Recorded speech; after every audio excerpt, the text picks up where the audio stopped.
Сәлеметсіздер ме, құрметті оқушылар? Біз бүгін тігін өндірісінің технологиясы пәнінен жаңа сабағымызды бастаймыз. Жаңа сабағымыздың тақырыбы жең аузын манжетпен өңдеу. Сабағымыздың мақсаты жең аузын манжетпен өңдеу тәсілдерін үйрену арқылы осы білімді іс жүзінде қолдану. Және де жеңді манжетпен өңдеу тәсілдерін үйрену арқылы эстетикалық тәрбие беру, шығармашылық ойлауларды қамтамасыз ету. Ең алдымен тәжірибелік сабағымызға кіріспестен бұрын тақырып бойынша қысқаша шолу жүргізейін. Манжет дегеніміз не? Манжет дегеніміз жеңдердің немесе шалбардың ұшына безендіруге арналған киім бөлшегі. Біз күнделікті өмірде әйелдер және де ерлер жейдесінде көптеген манжеттердің түрлерін көріп жүрміз. Мысалға, қосып тігілген манжеттер, үлкен еңдіктегі ілмектелінген манжеттер, әртүрлі фигуралы манжеттер, осылардың барлығын біз күнделікті өмірде көріп жүрміз. Енді біз нақты бүгінгі сабағымызда әйелдер блузкасында ең көп таралған манжеттердің түрлерін өтеміз. Бірінші суретте көріп тұрғандарыңыздай, бұл әртүрлі фигуралы, яғни бұл бір жағынан күрделі манжет түріне жатады. Арнайы қатпарлармен өңделген. Екінші манжет түрі бұл қазіргі кезде ең көп қолданып жүрген манжеттердің түрі. Үлкен еңдіктерде арнайы ілмектермен түймеленген манжеттің түрі. Үшінші суретте біз көріп тұрмыз, бұл қосып тігілген манжеттің түрі. Көбінесе әйелдер блузкасында өте көп кездеседі.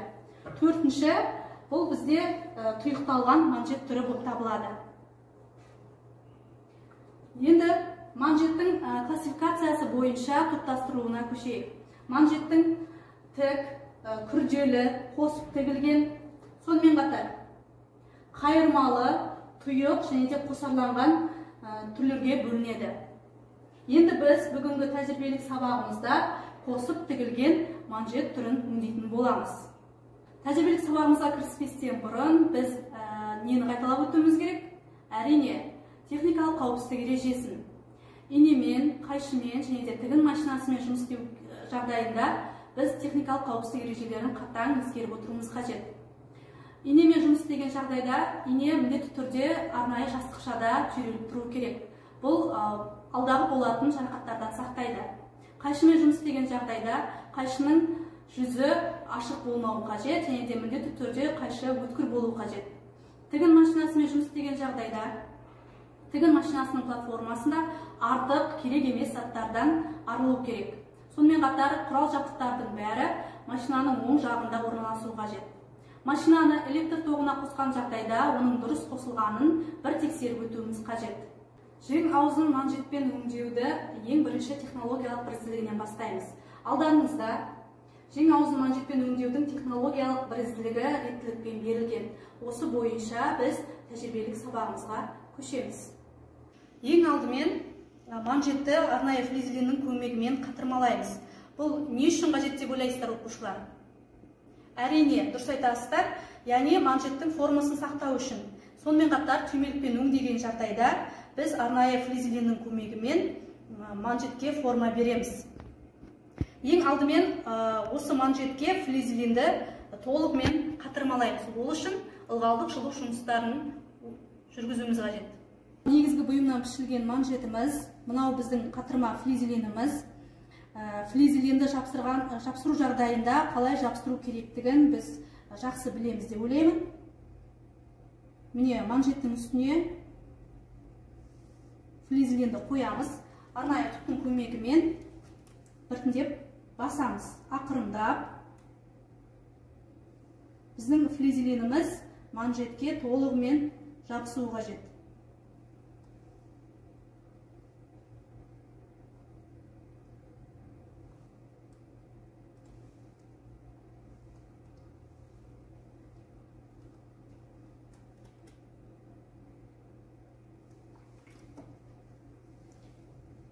Неге біз манжетімізді қатырмалап алдық? Біз манжетті арнайы флизелинмен қатырмалаған кезде манжеттің бір жақ ендіктегі ұшын 0,7 сантиметрге бастырып түктеп алдық. Бұның не үшін қажет екенін сәлден кейін білетін боламыз. Ең алдымен міне мына жерде біздің жеңнің ұшына манжеттің қайырылмаған, яғни бастырып үтіктелмеген тұсын көктеп аламыз. Міндетті түрде көктеу процесін жүргізу барысында манжеттің тілігінің бастапқы тұсынан және де аяқталар тұсынан 0,5 см қалдырамыз. Бұл манжеттің енін қосып тігуге қажет болады. Ол үшін алдымен бірінші түйреуіштердің көмегімен біз жең ұшына манжетті айналдырып түйрелеп аламыз.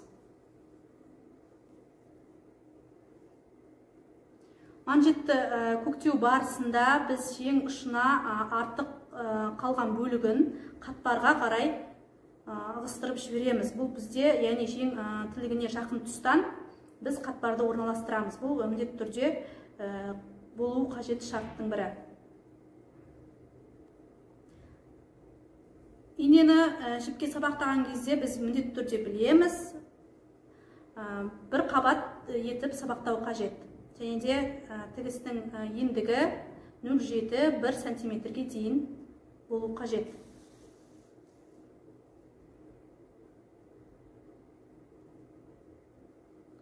Машинада сырып тігеміз, тігіс ені 0,7 см.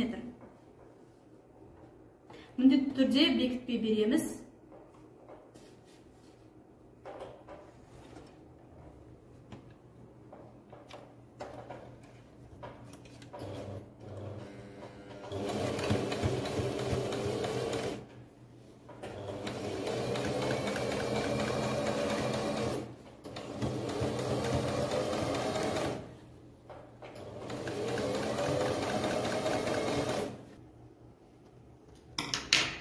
Көктеу тігісін сөгіп тастаймыз.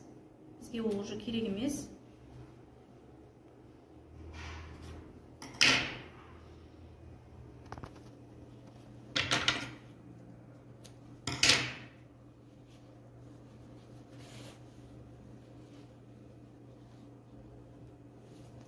Манжеттің бір жақ ұшы бізде сырып тігілді. Енді манжетті қақ ортадан бүктейміз. Мінекей былай. Бүктелген кезде біз бағанағы арнайы бастырып үтіктелген тұсын бір-бірімен беттестіреміз.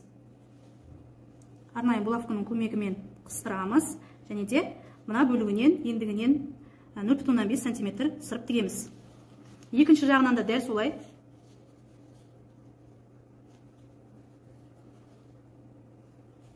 Бұны сіздер арнайлап көктеп алсаңыздар болады, егерде бұйымның дұрыс шықпайтынына сенімді болмасаңыздар. Мен бірден машинаға жүргізіп өтемін.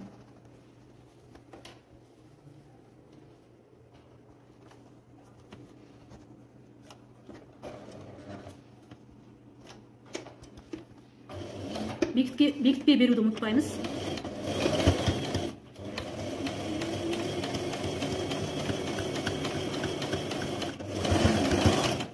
Және де бір ескеретін жайт. Біз мына манжетті қазір айналдырған кезде мына жердегі тігістің қалыңдығы бізге кедергі жасайды. Соны біз 0,2 см-ге дейінгі қырып тастауымыз керек. Бұл тек бір бөлігімен ғана орындалады. Яғни тігістің айналдырған кезде матаның қалыңдығын азайтамыз. Артық жерлері болса қырып тастаймыз. Екінші бөлігінде дәл сол процесті қайталаймыз.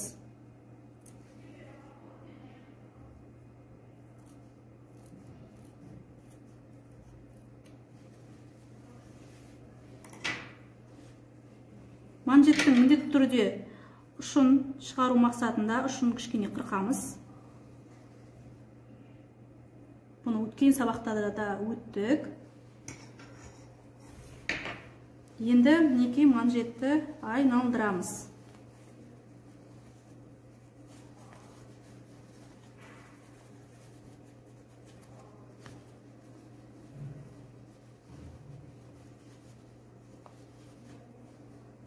арнайы түйреуішіміздің көмегімен манжеттің бұрыштарын, ұштарын ақырындап шығарамыз.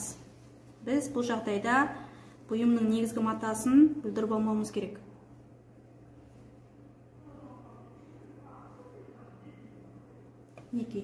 Енді біз манжеттің екі бөлігін ішіне қарата отырып, арнайы көктеп аламыз. Себебі көктеу процесінсіз біз бұл манжетті сырып тіге алмаймыз. Міне екі бөлшекті бір-біріне қарата отырып, көктеу тігісін жүргіземіз. Көктеп болғаннан кейін біз машинада 0,1 см ендікте сырып тігеміз.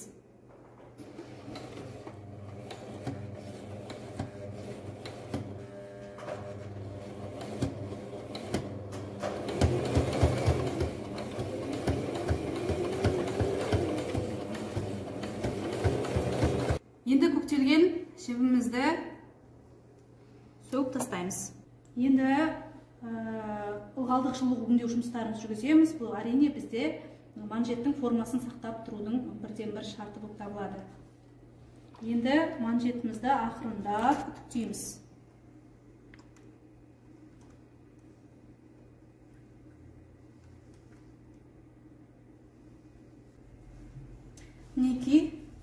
Біздің манжетіміз қалыпты өзінің формасына келді. Ендігі процесс түймелікті орнату. Түймелікті өңдеу үшін біз қажетті түймемізді аламыз. Түймеліктің ендігін анықтау үшін біз түйменің диаметрін есептейміз. Менің жағдайымда түйменің диаметрі 1 см құрайды. Демек, біз түйме ыңғайлы емін еркін кіру үшін 0,5 см қосымша береміз, және 1,5 см, яғни түймеліктің ендігіне кетеді. Біз түймелікті тігу үшін міндетті түрде арнайы лапканың көмегімен, яғни түймелікке арналған, соны пайдаланатын боламыз. Мен мына жерде 1,5 см түймеліктің орнын сызып алдым. Енді машинаның көмегімен арнайы баптауларды пайдалана отырып түймелікті тігеміз. Біз түймелігімізді тігіп алдық. Мынадай сөккішіміздің көмегімізбен түймелікті былай қарай тіліп алдық. Ендігі кезек біз түймені қадау процесі, түймені қадап болғаннан кейін біздің манжетіміз толықтай дайын деп айтуға болады. Оқушылар, біздің қосып тігілген манжетіміз дайын, арнайы түймелігімен түйме қадалып өңделген. Оқушылар, бүгін біз жең аузын манжетпен өңдеуді үйрендік.